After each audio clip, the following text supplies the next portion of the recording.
Hello, folks. Another recording here from the election of 1912.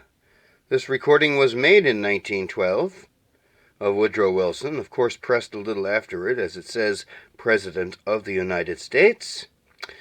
We're going to listen to his recording of Democratic Principles. Now, I got to tell you something. Woodrow Wilson, great writer, great researcher, great professor. My God, he lectures to people when he talks. You know something? Listen to the recording, and you can find yourself slowly drifting off into dreamland, because he has that kind of voice that just kind of bores you to tears. There was nothing too exciting about his speeches. But nonetheless, he would win the election because the Republican Party split.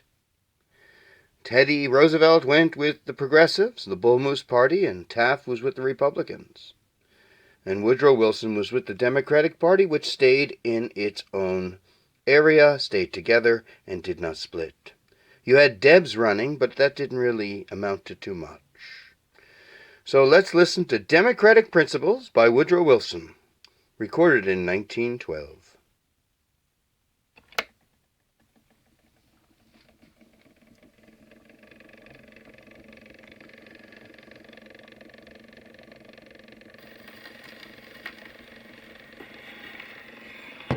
We stand in the presence of an awakened nation, impatient of partisan make-believe.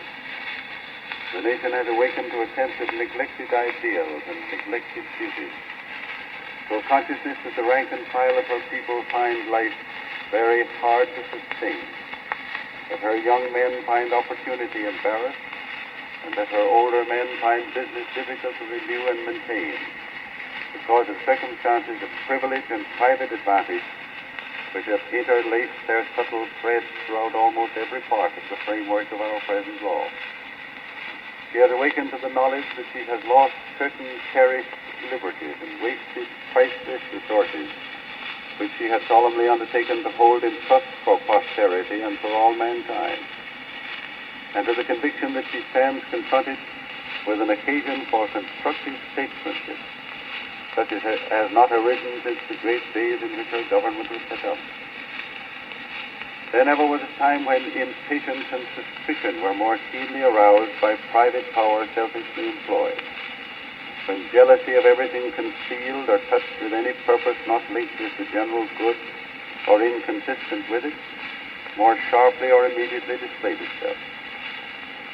Nor was the country ever more susceptible to unselfish appeal or to the high arguments of sincere justice.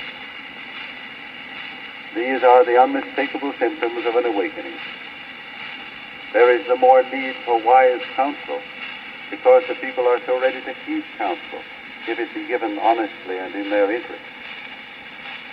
It is in the broad light of this new day that we stand face to face with great questions of right and of justice, questions of national development, of the development of character and of standards of action, no less than of a better business system, more free, more equitable, more open to ordinary men, practicable to live under, tolerable to work under, or a better fiscal system whose taxes shall not come out of the pockets of the many to go into the pockets of the few, and within whose intricacies special privilege may not so easily find cover.